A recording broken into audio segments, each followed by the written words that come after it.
Damos inicio a nuestro seminario del día de hoy con el tema la responsabilidad civil contractual y su importancia. Tenemos como expositores al doctor Javier Armaza Galdós y al doctor José Cárdenas Ticona. Para iniciar con las exposiciones vamos a empezar con el doctor Javier Armaza Galdós, que es docente en la Universidad Nacional de San Agustín, que lo recibimos con un fuerte aplauso. El público presente, doctor Cárdenas, muy contento de estar nuevamente con ustedes. Usted sabe que tenemos ya varias presentaciones sobre temas jurídicos y el día de hoy vamos a conversar de repente sobre aspectos, creo yo, son puntuales, pero de alguna forma los últimos movimientos en el ámbito del derecho civil podrían de repente hacernos recapacitar con relación a algunos puntos que, si los hemos dicho de alguna forma, de repente van a parecer que se van a reacomodar el día de hoy. La temática es importancia de la responsabilidad civil contractual, contractual, su importancia, ¿no es cierto? Normalmente cuando se hace un evento se tocan aspectos vinculados con la responsabilidad civil extracontractual, es con la que más nos vinculamos. Incluso yo tengo experiencia respecto a los grados profesionales, cuando al estudiante le toca el balotario o una pregunta relacionada con la responsabilidad civil contractual, muchas veces no la ubica. Y no la ubica a pesar de que se ha completado o ha completado sus estudios universitarios, llevando los cursos de obligaciones, por lo menos en la UNSA, en 2 semestres, el primer semestre y el segundo semestre. Entonces se le dice, ¿dónde está la responsabilidad civil contractual? Y no lo ubica, ¿no? Y está regulada dentro de las normas denominadas sobre o referidas a la inejecución de las obligaciones. Por ese motivo, quizás Leiser León a la responsabilidad civil contractual la haya denominado no responsabilidad civil contractual, sino responsabilidad civil por inejecución de obligaciones, ¿no? Entonces, de repente para poder identificar claramente dónde se hallarían estas normas sobre la responsabilidad civil contractual. Veamos primero el tema de la denominación, ¿no? Hemos tocado este asunto, veamos si realmente se ajusta la denominación a lo que se dice en doctrina y a lo que refiere Leiser León. Responsabilidad civil contractual pareciera contraponerse a la denominada responsabilidad civil extracontractual. Claro, obviamente no estamos de acuerdo con esa contraposición, porque en realidad nosotros tenemos en Perú un sistema de responsabilidad civil con varias órbitas. Las dos más importantes, la responsabilidad civil, la órbita contractual y la órbita extracontractual. Pero no ha faltado quienes hayan invocado la existencia de otros órdenes, ¿no? Responsabilidad civil de los jueces, responsabilidad civil en el ámbito familiar, responsabilidad civil defensa del consumidor, etcétera, etcétera. Pero lo cierto es que tenemos un solo sistema. Entonces, partimos de esa premisa. Tenemos un solo sistema de responsabilidad civil con varias órbitas. Las más importantes, la contractual y la extracontractual. Entonces, cuando decimos responsabilidad civil contractual, es aquella que deriva de la inejecución o del cumplimiento parcial, tardío, defectuoso o incumplimiento de un contrato. Y vemos que no necesariamente, o sea, tiene que derivar de un contrato, del incumplimiento de un contrato, del cumplimiento parcial, tardío o defectuoso de un contrato. Tengas en cuenta que las obligaciones no solamente emergen del contrato, sino tienen otras causas generadoras. De tal forma que no pensemos que porque hablamos de la inejecución de las obligaciones, tenemos que hablar necesariamente del contrato. Claro, es cierto que el contrato por lo general resulta siendo la causa eficiente más importante, pero no es la única causa que genera obligaciones. Prueba de ello es que si es que nos hacemos una pregunta, yo suelo hacerla y les digo, ¿y qué sucede cuando en los esponsales, por ejemplo, poner un caso, es decir, en la promesa recíproca de matrimonio, uno de los promitentes falta su palabra y no se casa? Entonces, nuestro sistema, y causa daño, ¿no? Nuestro sistema dice del cónyuge culpable, o sea, el promitente culpable, aquella persona que inejecutó un deber de prestación, en términos de Leiser León, inejecutó su obligación, no contrajo matrimonio, entonces indemniza al promitente inocente que de repente fue perjudicado, fue dañado como consecuencia de este comportamiento.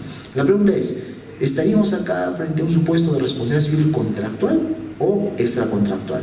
Entonces, muchos dicen, no, pero los responsables, partiendo de varias premisas, ¿no? Los responsables no estamos propiamente frente a un contrato, criterio con el cual estoy de acuerdo. Yo no creo que los responsables sean un contrato. Hay quienes piensan, por ejemplo, que incluso el matrimonio es un contrato. Yo particularmente pienso que no lo es. El matrimonio se suele conceptuar o se suele entender dentro de su naturaleza jurídica como un acto jurídico institucional. Entonces, es diferente, es una afirmación o una atribución distinta a la que se hace con respecto a los contratos, donde el concepto es mucho más reducido. Entonces, bueno, el tema puede debatirse, ¿no? El conversatorio del día de hoy no está referido a que si el matrimonio es o no es un contrato. Yo pienso que no es un contrato, ¿no? Entonces, en los esponsales tampoco podemos hablar de un contrato, porque es un acuerdo, ¿cierto? Es un pacto, hay dos personas se ponen de acuerdo, y el acuerdo de voluntades, y no porque haya un acuerdo de voluntades estamos frente a un acto jurídico contractual. Entonces, pues, sin embargo, hay un acuerdo de voluntades. La pregunta es, en los esponsales, cuando se causa daño, hay, digamos, ruptura de los esponsales, es decir, una persona incumple su deber de prestación, ¿generamos un supuesto de responsabilidad civil contractual o extracontractual?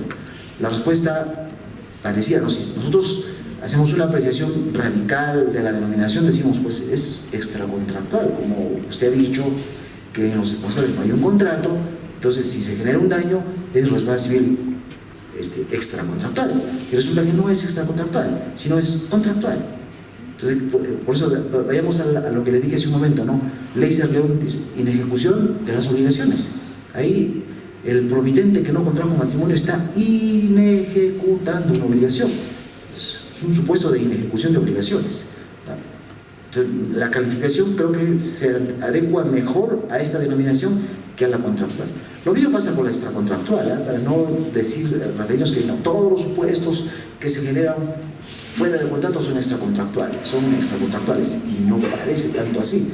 Por eso hay quienes denominan a la responsabilidad civil extracontractual como responsabilidad civil aquiliana.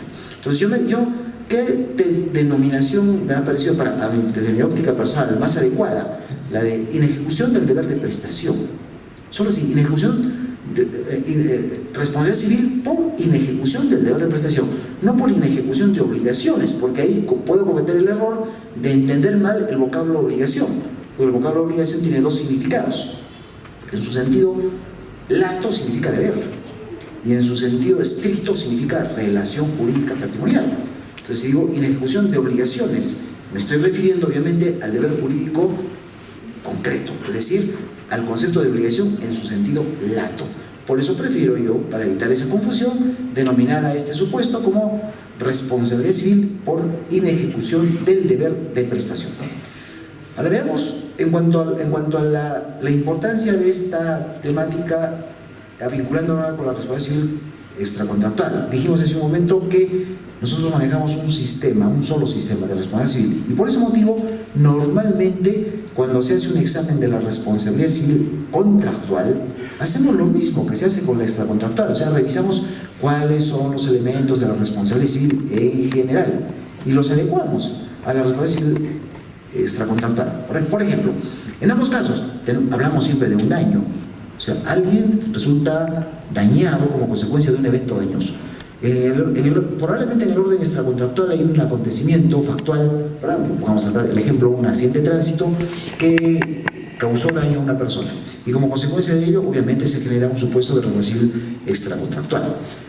En cambio, el evento dañoso en el orden contractual se deriva normalmente por el incumplimiento de un contrato, o si se quiere, la inejecución de un deber de prestación, o el cumplimiento parcial, tardío o defectuoso de un deber de prestación. O sea, ahí se genera un supuesto de responsabilidad civil contractual. Entonces, la presencia del daño tiene que tener lugar tanto en el orden contractual como en el orden extracontractual. O sea, no se piense que porque es contractual, entonces los elementos van a variar. Varían en su contenido ya interior, pero normalmente tienen los mismos elementos. Ahora, antes de referirme a los demás elementos, quiero hacer la siguiente aclaración. O sea, no vaya a pensarse que no nos distanciamos mucho de la tesis tradicional, en el sentido que podemos hallar 4 o más elementos en la responsabilidad civil. no le veo yo mayor problema en ello, ¿no? Porque ustedes saben que para el Fernando de Trasseñí solo él encuentra 3 elementos de la responsabilidad civil. O la corriente que ha venido de Italia, quiere imponer un punto de vista pretendiendo que el código diga lo que dice la doctrina italiana, el código civil peruano diga lo que dice la doctrina italiana. Entonces para ellos dicen, no, por ejemplo, no, la conducta la antijuridicidad no existe, no es elemento de la responsabilidad civil. Hablamos acá solamente del daño injusto. Es el caso pues de un autor limeño que tiene bastante aceptación en el medio, ¿no? Ya tiene bastante influencia en otros autores nacionales, que es ahorita presidente de la Comisión de Reforma del Código Civil. Él dice, no, hablamos solamente de daño injusto. ¿Por influencia de quién? Influencia de la doctrina italiana. ¿Y quién es la vocera, digamos, más importante? Es una italiana que ha tenido también, de alguna forma ha sido determinante en las concepciones argentinas en materia de responsabilidad civil. Entonces ellos dicen, no, hablamos ahora de daño injusto y ya no hablamos de conducta antijurídica. Entonces, para ellos solamente habría 3 elementos de la responsabilidad civil. Les contamos el asunto relacionado con la antijuridicidad. Yo particularmente no estoy de acuerdo, y no porque crea que debo rechazar todo lo que viene de afuera. Hay cosas que vienen de afuera que son interesantes, pero en otros aspectos no. Nosotros tenemos una realidad distinta, la realidad de alguna forma con ciertos matices nacionales que hacen que tengamos pues una doctrina o una realidad jurídica especial. Entonces, no necesariamente yo las figuras nuevas o las concepciones nuevas europeas las voy a adecuar a nuestra realidad. Las voy a adecuar si es que pueden adecuar, si responden a nuestra realidad. Pero si no responden a nuestra realidad, yo diría que no. Ahora, ¿por qué razón me parece a mí manejar mejor la antijuridicidad en nuestro sistema, tanto en el orden contractual como en el orden extracontractual? Porque me permite también tener un desarrollo más adecuado de las causas de justificación. O sea, nuestro sistema regula en el orden extracontractual, y eso vamos a aplicar en el orden contractual, por ejemplo, a la legítima defensa, al estado de necesidad y al ejercicio regular de un derecho. Y en el ámbito del derecho penal se ha sistematizado de tal forma que se entiende claramente cómo desempeña un rol importantísimo dentro de la antijuridicidad. O sea, de tal forma que a mí me parece que no habría razón para decir que este elemento, la antijuridicidad, no se presenta en la responsabilidad civil. Además, para poder sancionar a una persona, o sea, para poder sentenciar a un sujeto que ha sido demandado ante un supuesto de responsabilidad civil, sea contractual o sea contractual, se tiene que indagar si ese comportamiento fue un comportamiento adecuado o si existe una causa que justifica ese comportamiento. Claro que ellos me dirán, no, pues por eso decimos daño injusto. Bueno, es un problema que tampoco lo vamos a resolver el día de hoy. Entonces, lo cierto es que si hay un comportamiento antijurídico, puede darse el comportamiento antijurídico en el orden contractual, solo que tiene una naturaleza distinta que el orden extracontractual. Pero se dan cuenta cómo manejamos los mismos elementos, y lo mismo podemos decir respecto a los factores de atribución. ¿Existen factores de atribución parecidos a los del orden extracontractual en el orden contractual? Por supuesto que sí. Normalmente se ha visto bastante esto en las universidades, ¿no? En los grados, siempre en los grados profesionales. Cuando se le pregunta al estudiante, ¿qué diferencia usted haya entre la responsabilidad civil contractual y la extracontractual? Y el graduando, eso le gusta al profesor, a los curadores, dice, en el orden extracontractual los factores de atribución pueden ser subjetivos y pueden ser objetivos. En cambio, en el orden contractual, los factores siempre son subjetivos, ¿sí o no?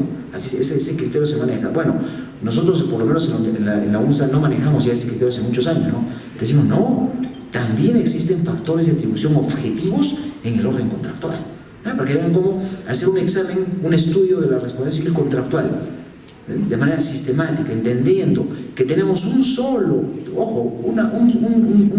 conjunto de normas que podemos unificarlas o considerarlas como sistema de responsabilidad civil nacional. Entonces, nos permite entender también e indagar, buscar y averiguar y encontrar, hallar, si cabe el término, factores de atribución objetivos en el orden contractual, cosa que nos podría parecer extraño, ¿no? Entonces, ustedes me dirán, ¿pero cuáles son? En el orden extracontractual los identificamos claramente a esos factores de atribución objetivos.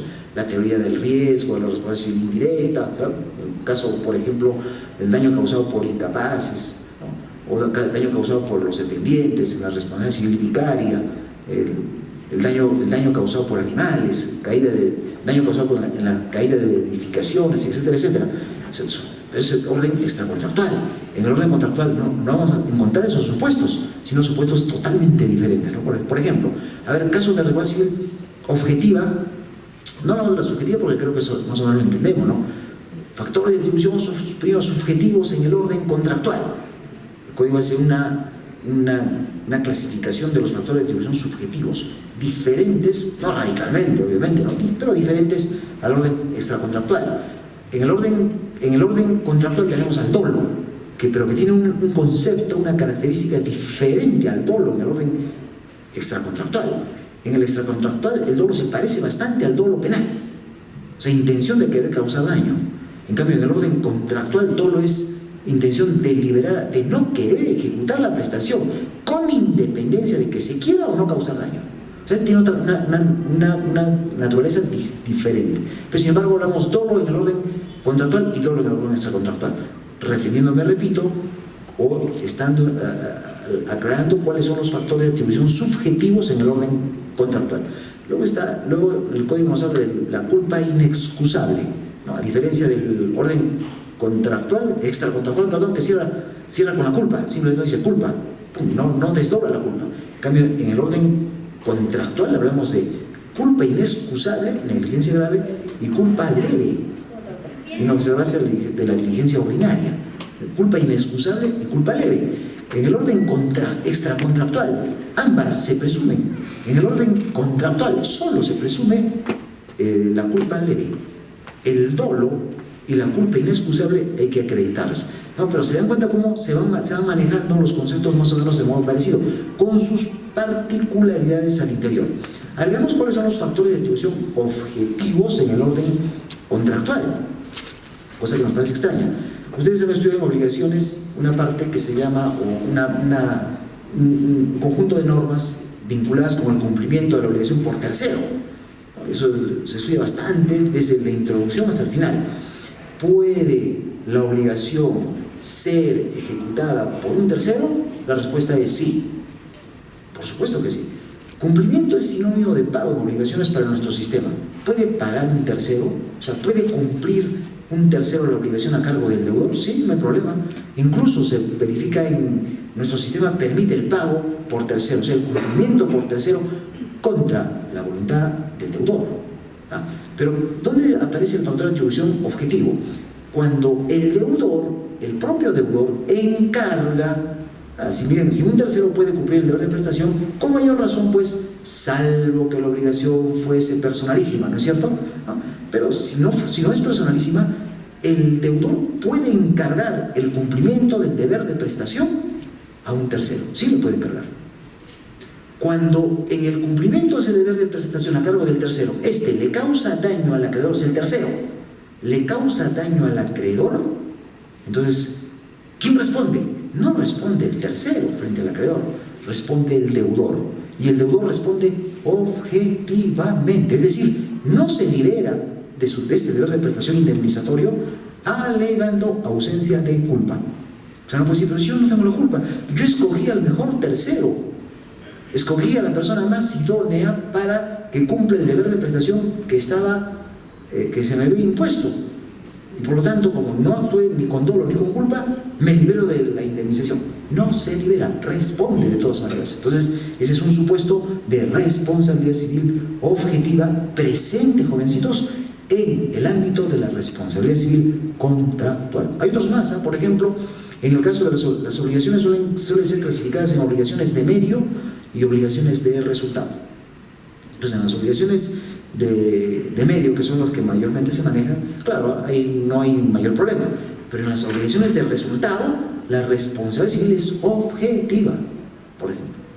¿Habrá otros supuestos? Por supuesto que sí. Defensa del consumidor.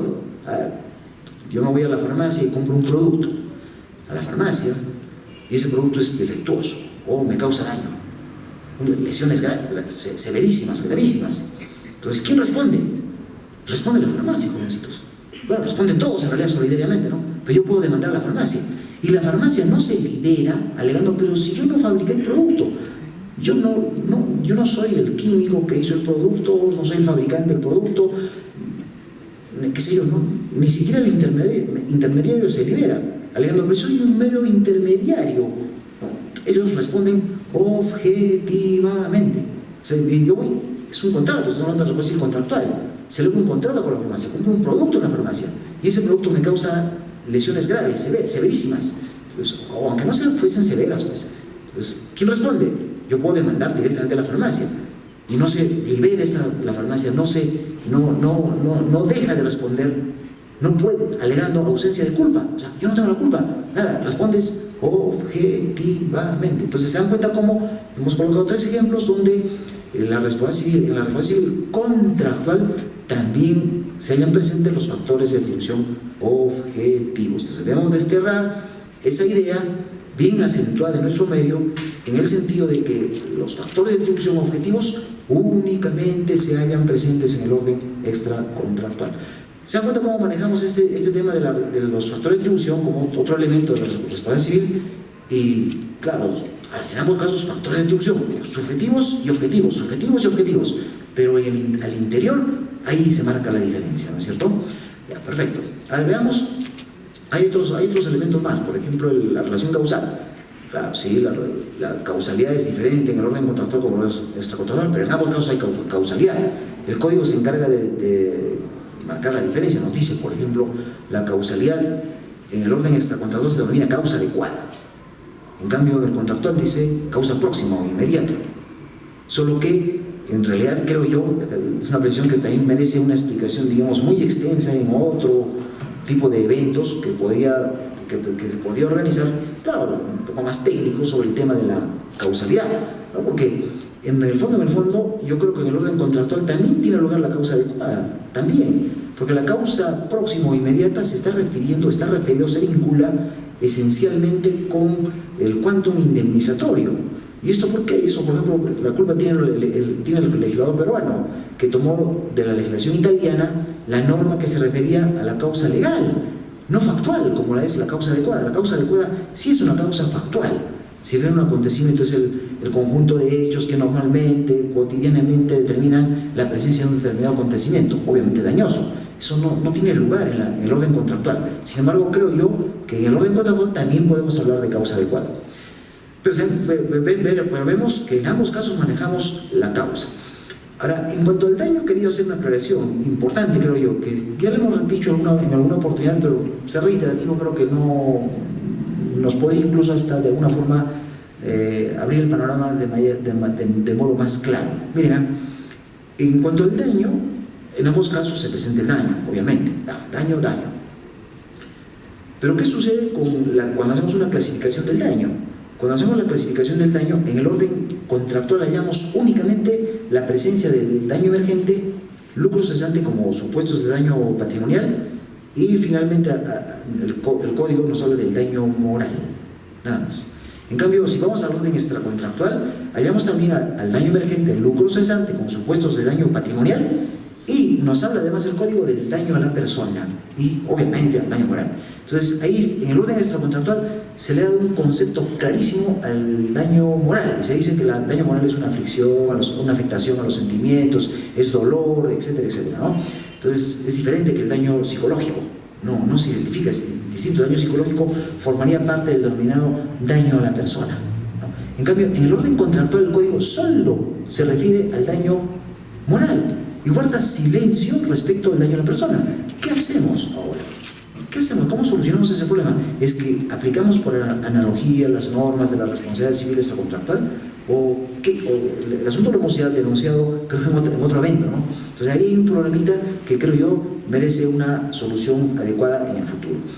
Desde mi óptica personal, me parece a mí que el concepto de daño en el orden contractual es muchísimo más extenso, o sea, abarca lo que abarcaba normalmente el daño tanto en el orden contractual y extracontractual en la legislación de 1936, o lo que decía el Código Civil argentino de Vélez, no el actual, ¿no? El actual ha cambiado esa concepción, el de Vélez, o lo que dice el Código Civil de repente, o lo que se da a entender en la legislación francesa y española. Entonces, el daño moral, en su sentido amplio, es todo lo que no es patrimonial. Cualquier texto que ustedes revisen sobre el daño de una doctrina foránea, el daño moral es todo lo que no es, claro, que aceptan esa forma de entenderlo, el daño moral como un concepto integral, donde integra todos los aspectos que no sean patrimoniales. Entonces ahí vamos a ver que encaja perfectamente todo el daño que no sea necesariamente una afectación a los sentimientos, sino daño psicológico, por ejemplo, daño biológico, ¿no? Entra dentro del denominado daño moral. Nos parece un poco extraño esto, porque nosotros, o ustedes propiamente, han hecho un examen de la responsabilidad civil ya teniendo en cuenta la influencia de nuestro medio de Fernández Cesarego. Entonces, el daño a la persona ha tenido una repercusión enorme en nuestro sistema, a tal punto, no solo entre nuestro sistema en realidad, ¿no? Esa repercusión ha rebasado las fronteras, y en la legislación argentina actual, la vigente, se ha incluido ya el concepto de daño a la persona. Entonces, me parece a mí, particularmente de modo equivocado, ¿no? O sea, yo no estoy de acuerdo. El Código Civil debe ser mucho más claro con relación al tema del daño. Pero es un tema que los argentinos pues tendrán que debatir, tienen bastante capacidad para poder resolver sus problemas con relación al daño. En el Perú ya el debate ya tiene sus años, unas décadas con relación a ese problema. Entonces, es importante, por lo tanto, como conclusión, es importante hacer una revisión de la responsabilidad civil contractual. Obviamente que sí, porque ustedes saben, cuando ya aplican desde el punto de vista práctico el problema de la responsabilidad civil contractual, la llamamos, de manera general, hablamos incumplimiento del deber de prestación, o sea, inejecución de las obligaciones, o si no, cumplimiento parcial, tardío, defectuoso, ¿no es cierto? Pero eso se vincula bastante cuando es un supuesto, digamos, puede generarse en materia de contratos, la responsabilidad civil va de la mano, o las demandas indemnizatorias van de la mano o con la resolución del contrato o con el cumplimiento del contrato. Normalmente, ¿no? Normalmente. O sea, por eso a veces se extraña que querramos, digamos, interponer una demanda puramente principal, interponer una demanda indemnizatoria, un tema contractual. Porque me ha causado daño, ha incumplido el contrato, pero ¿y lo has resuelto el contrato? No lo resuelto el contrato. Hay bastantes experiencias a nivel nacional sobre ese tema, ¿no? E incluso la Corte Suprema ha dispuesto la indemnización sin que sea declarado la resolución del contrato. No digo que siempre, pero normalmente, jovencitos, repito, no digo que siempre, normalmente la pretensión indemnizatoria, normalmente, contractual, normalmente es accesoria. Normalmente, no digo que lo sea siempre, normalmente es accesoria. O sea, pende de una resolución contractual o pende de un cumplimiento contractual. Entonces, por ejemplo, es un tema que creo yo todavía estamos, repito, la Corte Suprema comete esos errores. Es un tema que todavía estamos, creo yo, en plena investigación, o sea, no hay criterios uniformes. Ustedes han visto la Corte Suprema para resolver solo el problema de la venta de bienes sociales en el octavo pleno casatorio. Se han pasado años y hasta ahora no resuelve el problema. Hay temas álgidos que no los han tocado la Corte Suprema. Este tema es un asunto que tiene mucha relevancia y que también debe ser tratado y merece un pleno casatorio. Bueno, dejo acá esta primera partecita, después podemos conversar de acuerdo a lo que nos digan los asistentes y la ponencia del doctor Carles. Muchas gracias. Doctor Javier Maza por su excelente exposición. Ahora recibimos al doctor José Cárdenas Ticona, que es docente en la Universidad Católica de San Pablo. Recibimos con un fuerte aplauso. En primer lugar, dar siempre el agradecimiento al Colegio de Abogados de Arequipa por preocuparse de que el colegio sirva como un foro de discusión de las ideas jurídicas del medio. También felicitar al doctor Maza por la brillante exposición que nos ha puesto en claro algunas dudas que siempre existen en la aplicación viva del derecho. Mientras que arreglan el problemita de orden técnico, solamente comentarles de manera general, es cierto, pues hay toda una problemática respecto de si esos elementos de la responsabilidad contractual son los mismos de la extracontractual. Y sí, pues hay una corriente unitaria para tratar de uniformizar cuáles son los elementos de la responsabilidad, porque finalmente, ¿de qué responsabilidad? Responsabilidad, sea contractual o extracontractual, hay un daño causado, ¿no? ¿Y para qué nos vamos a enfocar en un tema que tengan elementos diferentes u otros elementos diferentes? Yo creo que nos quedamos contentos con los dos tipos de responsabilidad, porque por ahí algunos profesores de Lima nos hablan hasta de 7 tipos de responsabilidad, ¿no?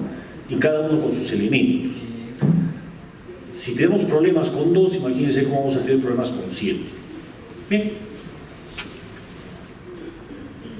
Creo que está apareciendo la imagen. Y bien, el día de hoy he querido traerles un tema que nos debe de llamar la atención por lo siguiente. ¿Qué pasa cuando no puedo acreditar la cuantificación de un daño? Y el código nos habla que el juez aplicará la equidad, ¿no? Bien, yo creo que ese es un tema que hay que ponerlo en el tintero para poderlo pensar y repensar y ver cómo podemos dar herramientas a los jueces y cómo la jurisprudencia nos puede dar herramientas a los abogados para poder reclamar un monto indemnizatorio de acuerdo a un criterio de equidad. Bien, pero primero tenemos que partir de una premisa muy clara. Para que haya responsabilidad civil, tiene que haber dos etapas de análisis. Primero, la determinación de la responsabilidad, donde se tienen que analizar los elementos que ha hecho mención el doctor Armaza, ¿no? Como es el daño, la antijuricidad, no lo injusto, porque habría mucho problema con eso de lo injusto. Nos quedamos con la antijuricidad, los factores de atribución y finalmente la causalidad. Es decir que primero tiene que establecerse la responsabilidad, es decir, tiene que haberse acreditado la existencia de un daño, para que en una segunda etapa recién podamos enfrascarnos a la cuantificación del daño. Ojo, muchos creen que entre los 4 elementos que se han mencionado cuando se habla del daño, no solamente hay que acreditar el daño, sino que hay que cuantificar el daño, dicen. Ojo, lo primero es identificar que se ha producido un daño. Recién cuando se haya producido ese daño, recién pasamos a la segunda etapa de la cuantificación de ese daño. Y esto es entendible y razonable, porque si no hay daño, ¿qué puedo cuantificar?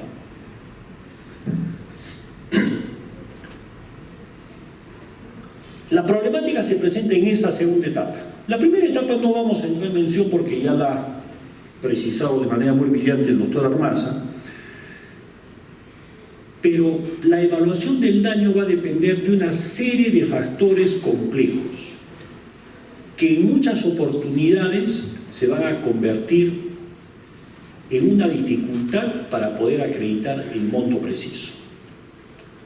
Sí, pues a veces es difícil acreditar el monto del daño, la cuantificación del daño. Hay que ver los precios, valorizaciones, créditos, demandas comerciales, etc. Frente a esa situación que no ha sido ajeno el código, tenemos el artículo 1332 de nuestro reglamento civil. ¿Y qué es lo que dice? Dice claramente: si el resarcimiento del daño no pudiera ser probado en su monto preciso, deberá fijarlo el juez con valoración equitativa. Ojo que esta es una norma que está dentro del título de ejecución de las obligaciones del Código Civil, no en el libro de responsabilidad extracontractual, pero sin embargo la jurisprudencia permite que se aplique a ambos sistemas. Para poder analizar esto, yo me he planteado 3 preguntas básicas para poder entender cómo es que el juez debe aplicar ese criterio de equidad. ¿Hay reglas para aplicar el criterio de equidad? ¿Deberían de existir reglas para este criterio de equidad? ¿Bien? La primera pregunta que nos planteamos, como aparece ahí, dice: ¿cuándo nos encontramos verdaderamente ante un daño que no puede ser probado en su monto preciso y requiere por tanto de la equidad?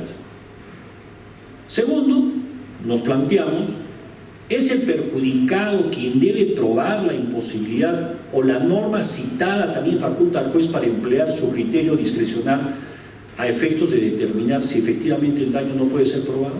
Y finalmente, ¿qué criterios o aspectos deben de nutrir la aplicación de la valoración equitativa? Tratamos nosotros de responder estas preguntas citando a algunos autores, como es por ejemplo Bonazzi y Bernucci, que nos dice que el magistrado de instancia puede recurrir, dice, a un criterio de liquidar equitativamente el daño cuando considere que sean atendibles, no considere, perdón, que sean atendibles o exactos los datos facilitados por las partes. Pero el mismo autor nos señala algo importante. Dice, el juez no puede sustituir las comprobaciones técnicas requeridas por las partes, simplemente aplicando ese criterio genérico de equidad. En otras palabras, el juez no puede decir a las partes, no te preocupes en probar, no te preocupes en probar el monto del daño, que yo tengo el criterio de equidad. Si tú no lo puedes hacer, yo te lo voy a fijar. No, por el contrario, creemos que el magistrado tiene que atender primero, en primer orden, que las partes prueben el monto de ese daño, para así poderlo cuantificar. En otras palabras, el juez tiene que exigir a la parte la probanza de su afirmación. Si no prueba, se declara infundada su pretensión. Oiga, ¿y cuál es ese límite? Ah, la diligencia. La diligencia. Yo como demandante que solicito el resarcimiento de un daño, tengo que demostrar al juez que he actuado con diligencia para actuar todos los medios probatorios posibles que pudiesen estar a mi alcance para poder demostrar la cuantificación del daño. Oiga, pero ¿y cuál sería la regla que tiene que tener el juez para determinar cuándo estamos hablando de una diligencia ordinaria de un hombre promedio, de un hombre normal? Y el límite es la imposibilidad. Cuando hay una imposibilidad material de poder probar un hecho, la diligencia se determina. Yo no puedo exigir como juzgador que la parte demandante, quien solicite el resarcimiento de un daño, tenga que probarlo, así sea un medio probatorio imposible, el famoso medio probatorio diabólico. No me interesa cómo pruebas, pero tienes que probarlo. No, tiene que haber ese límite. Y decíamos que esta parte tendría que actuar con la diligencia ordinaria para probar ese hecho. El límite, la imposibilidad. Entonces, cuando nos encontramos frente a un hecho de la imposibilidad, recién podría el juez aplicar este criterio de equidad.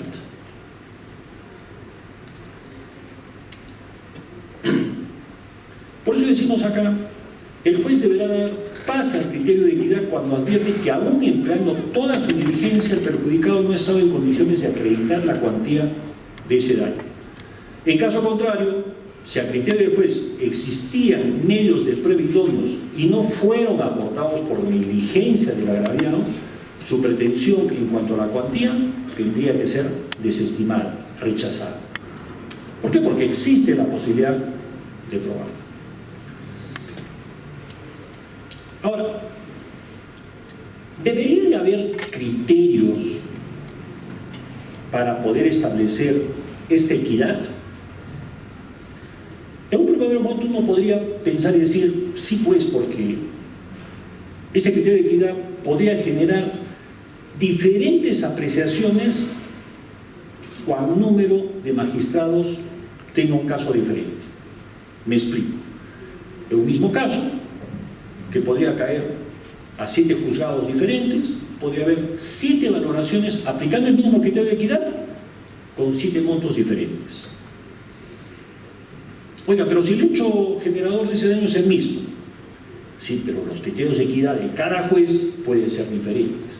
Entonces uno podría pensar a prima facie, yo creo que es conveniente que exista uniformidad en los criterios de equidad, porque eso ayudaría a la predictibilidad de las resoluciones.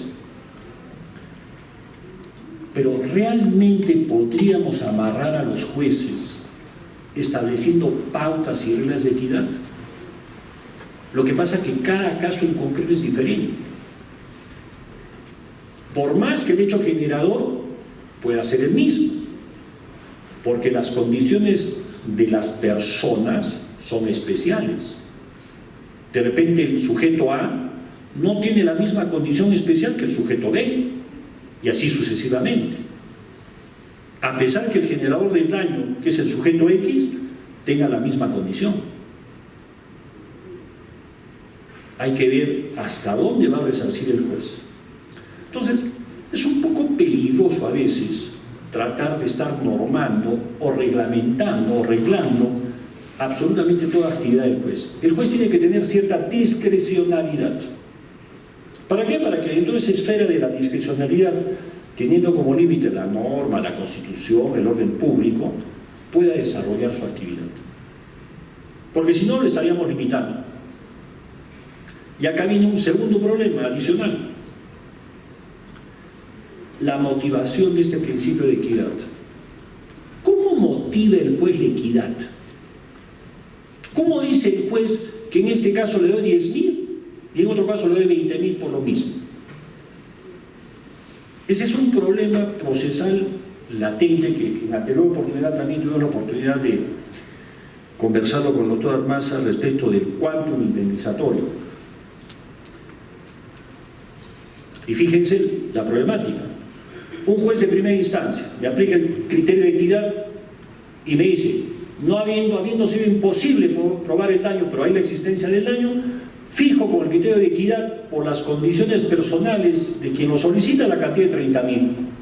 Entendemos de soles. ¿Puedo apelar? Sí puedo apelar. Y la sala confirma. La pregunta, ¿puedo interponer recurso de casación basado en ese criterio de equidad que por qué ha señalado 30.000? Técnicamente no debería, porque esa es una cuestión fáctica. ¿Qué? ¿Falta de valoración? ¿Falta de fundamentación? ¿Falta de argumentación? ¿Tiene que explicar el juez ese criterio de equidad? Sí, no. ¿Hasta dónde tiene que explicar? Entonces nos genera problemas de índole procesal que a veces no se pueden cuantificar. Bien, en este orden de ideas les he traído dos casos en particular donde podría aplicarse el tema de la equidad, ¿no? Y el primero tenemos la pérdida de chance, que es propia de la responsabilidad contractual. ¿Cómo es que en la pérdida de chance se puede aplicar el principio de equidad? Recordemos que la pérdida de chance es aquella pérdida de oportunidad, ¿no? El clásico ejemplo que se pone del caballo de carreras: tengo la carrera del domingo en el Jockey Club, estoy transportando mi caballo y por un accidente del transportista mi caballo sufre un daño o no llega al día domingo de la carrera. Estoy perdiendo un chance, una oportunidad.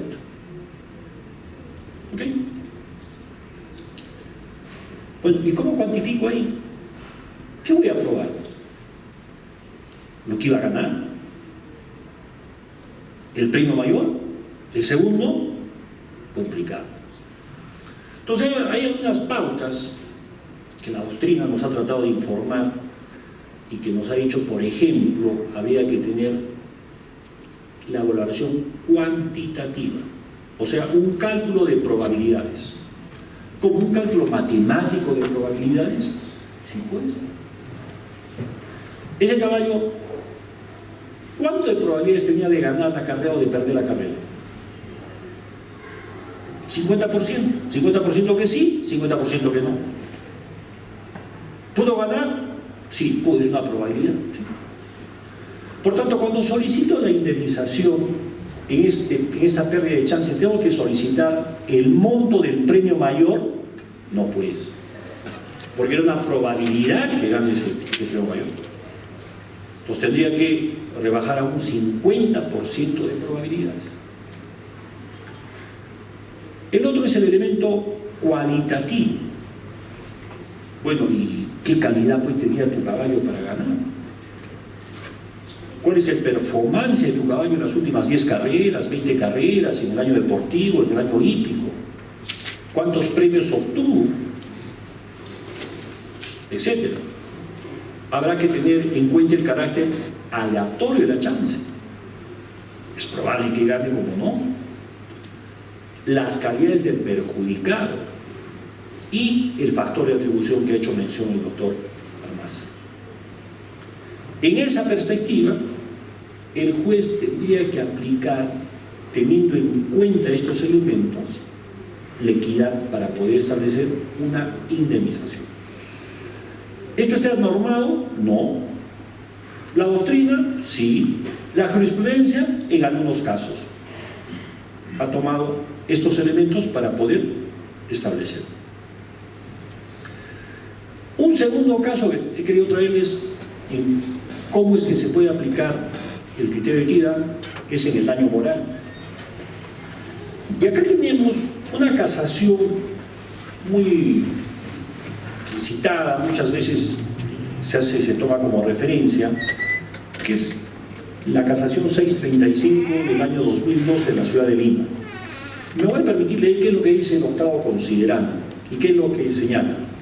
Dice, en conclusión del juez, en mérito del artículo denunciado puede generar equidad entre las partes, cuando advierte que a pesar de que los medios probatorios aportados al proceso se demuestra la responsabilidad por parte del demandado, el monto indemnizatorio no ha sido aplicado de manera equitativa de acuerdo al daño ocasionado. En este sentido, advirtiéndose que en la sentencia de vista, si bien existe responsabilidad por parte del banco, solamente se considera la capacidad económica de la entidad demandada para ampararse la pretensión en todos sus extremos, no habiéndose fijado la indemnización en base al daño ocasionado por el demandado contra el demandante. En consecuencia, no encontrándose adecuado dicho monto, es necesario amparar el recurso de casación interpuesto por no haberse aplicado correctamente el artículo 1332 del Código Civil. Por lo tanto, debe procederse conforme a lo normal del artículo 396, es decir, que la Corte Suprema actúa en sede de instancia. Este es un caso muy curioso, donde un banco reporta a un cliente a la central de riesgos por supuestamente haber incumplido algunas obligaciones financieras, pero se demuestra que nunca había incumplido. Es decir, que el banco equivocadamente lo había reportado a la central de riesgos. En primera instancia, el juez, el tipo pedía una cosa de 200.000 de monto indemnizatorio. El juez de primera instancia le otorgó 30.000. Apelan y en segunda instancia la sala le otorga el monto solicitado.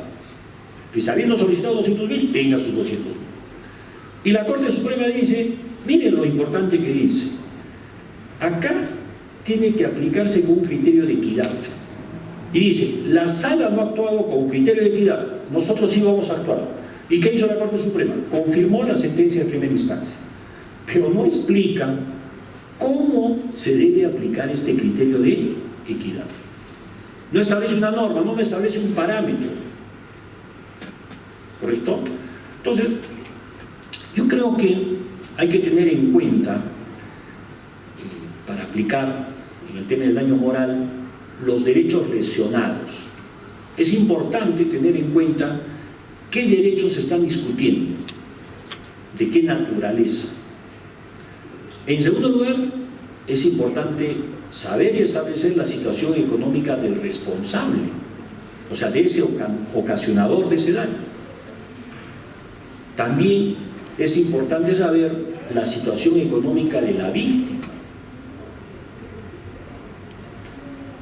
Es importante equiparar esos dos elementos del causante y del agraviado, del causante y de la víctima, porque no por el hecho que quien causa un daño tiene una capacidad económica enorme, la indemnización tiene que ser enorme. Porque si aceptamos esa premisa, tendríamos que aceptar la siguiente, que quien tiene una capacidad muy limitada, el monto indemnizatorio tendría que ser muy limitado. Y la pregunta es, ¿qué pasa cuando yo demuestro que no trabajo? ¿No respondo?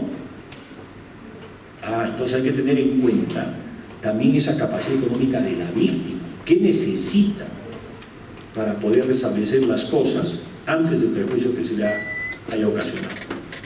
Y finalmente, el cuarto elemento que debemos de tener en cuenta en este daño moral es las circunstancias concretas del caso. No todos los casos, por más que parezcan iguales, son siempre lo mismo. Cada caso en concreto tiene que necesariamente ser analizado por ellos.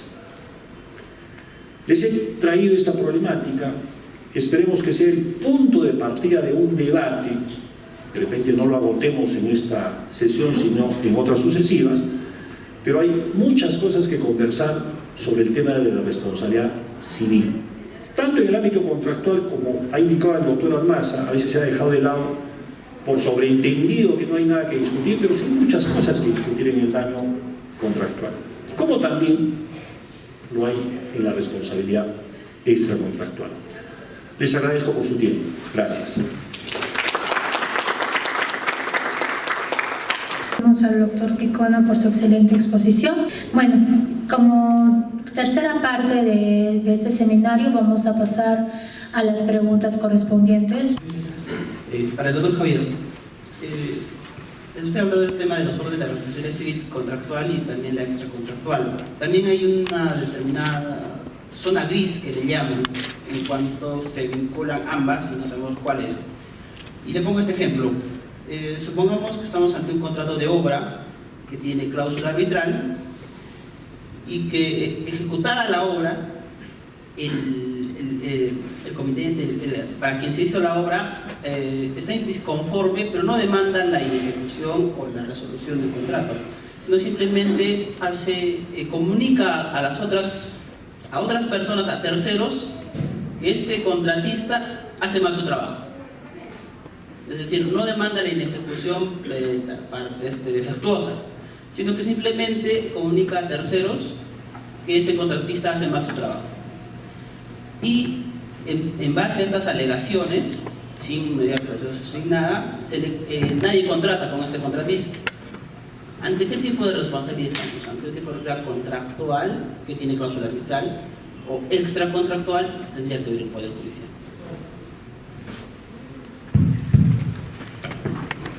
Gracias por la pregunta. Primero aclaramos un poquito el tema de las zonas grises. ¿Cuándo estamos en una zona gris? Estamos en una zona gris cuando no se puede determinar si el supuesto es un supuesto de responsabilidad contractual o es extracontractual. Ahí estamos en una zona gris, que a mí me parece difícil hallarnos en una zona gris. ¿Cuáles son las pautas para resolver un problema de zonas grises? Las pautas son las siguientes, bueno, en doctrina o como poseen nuestros tribunales. Bueno, primero hay dos tesis, la tesis de la compatibilidad y la tesis de la incompatibilidad. Tesis de la incompatibilidad, o sea, estamos hablando de dos órdenes totalmente diferentes, irreconciliables. Entonces, tesis de la incompatibilidad. Aplicamos uno o el otro, pero no podemos de ninguna manera mezclar las normas del orden contractual con el orden extracontractual. ¿Cómo resolvemos el problema cuando aplicamos la tesis de la incompatibilidad? Decimos, el asunto se resuelve aplicando un criterio denominado fuerza absorbente del contrato. O sea, decimos, es contractual. Es una forma arbitraria de resolver el problema cuando estamos en una zona gris. Vayamos ahora a la tesis de la compatibilidad. O sea, se dicen, no, son compatibles, son dos órdenes totalmente compatibles. Podemos aplicar una u otra y no va a haber mayor problema. Hay dos criterios, el criterio del cúmulo y el criterio de la opción. Criterio del cúmulo, saco lo mejor de cada orden.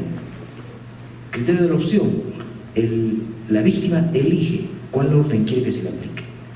Este último criterio es el que se aplica en nuestros tribunales por la Corte Suprema, es el que de alguna forma ha impuesto la Corte Suprema.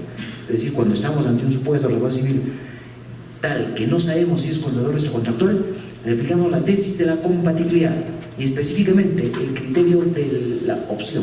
Es decir, la víctima elige cuál orden quiere que se le aplique.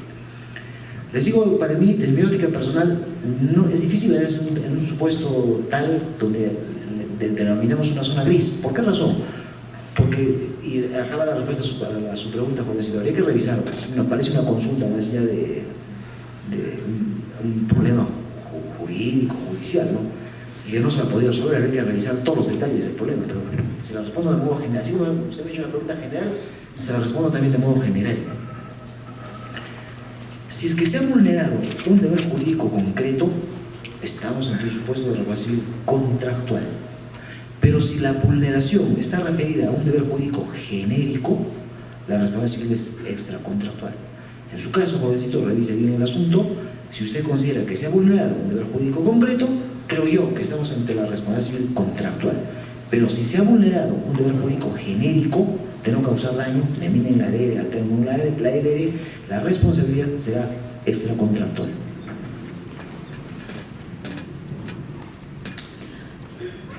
¿Alguna otra persona que desea realizar una pregunta?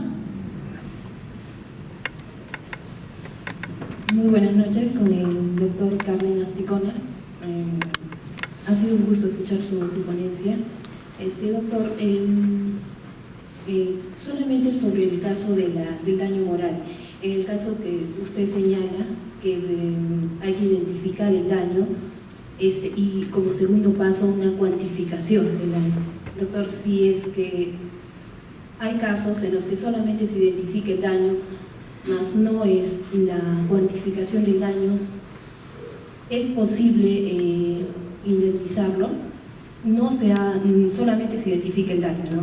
Teniendo en cuenta que el artículo 1984 señala sobre el daño moral es indemnizado considerando su magnitud y el menoscabo producido, ¿no? Entonces, a mí no me queda claro un poquito si es necesario solamente identificar el daño, ¿no?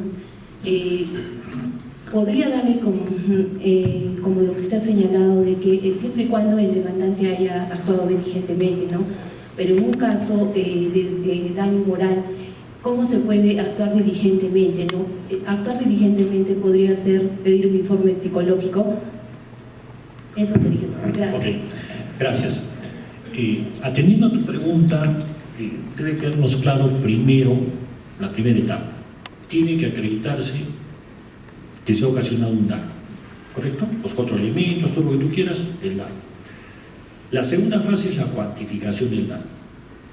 Solamente el juez va a aplicar el principio de equidad cuando la probanza resulta imposible, ¿correcto? Porque si se ha probado, el juez tiene los elementos para cuantificar el daño. ¿Ok? Ahora, tú me hablas en concreto del daño moral en la responsabilidad civil extracontractual, ¿no? Y la jurisprudencia ha dicho, pues, la aflicción por la pérdida de un ser querido, en el caso del fallecimiento por un accidente de una persona, ¿no? Es difícil, pues, probar cuánto uno lo ha sentido, o sea, cuánto has notado la pérdida, porque no todo el mundo se apena por el fallecimiento de una persona. Que hay personas que pueden alegrarse, sí, pues puede haber posibilidades, hay. Pero ¿y esa aflicción se puede verificar con un medio probatorio cuánto es el monto de ese daño? Claro, he visto que en el tema probatorio se recurre al tema de una pericia psicológica, ¿no? No porque sea un daño psicológico, sino cómo se ha tratado de superar esa angustia por esa pérdida. Entonces, ahí solamente cabe que el juez, con un criterio de equidad, pueda cuantificar ese daño. Pero para eso hemos dicho, hay que ver con las calidades de quien lo ha generado, la capacidad económica de este generador, del perjudicado, etc., ¿no? Vuelvo a insistir, es un problema latente, álgido. En otras legislaciones, como por ejemplo la francesa, la vez pasado un conversatorio, un congreso acá, y me parece en la Corte de Arequipa vinieron algunos profesores franceses, y nos contaban su práctica allá. Ellos han recurrido al tema de los baremos, ¿no? Es una tabla de clasificación, y por la pérdida de algunas partes del cuerpo, vida, de la forma como se pierde la vida, han ido estableciendo una cuantificación, un monto. ¿Funciona? Sí, para ellos funciona. No sé qué tanto funciona acá. ¿no? No sé qué tanto estemos acostumbrados a poder trabajar en un tema variable. Sin embargo, aquí en el Perú, en el tema de seguros, cuando uno compra un seguro de vida por accidente, etcétera, ellos trabajan en base a una tabla de baremos, es decir, una tabla de cuantificación. Cuánto vale la pérdida de un dedo, de la mano derecha, de la izquierda, etcétera, ¿no? Si se trata de un tipo que hace un trabajo manual, intelectual, etcétera. Entonces, de repente podría ser adecuado. La Corte Suprema ya también ha establecido en el tema del daño moral que bastaría acreditar con la pérdida de ese ser, ¿no? O sea, la partida de función sería el elemento probatorio para poder acreditar que con esa pérdida, como consecuencia, se ha generado una angustia. Y como angustia, hay un daño moral que resarcir.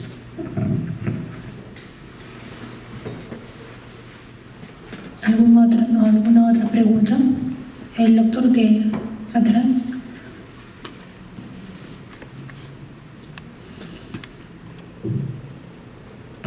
Muchas gracias. Buenas noches con todos.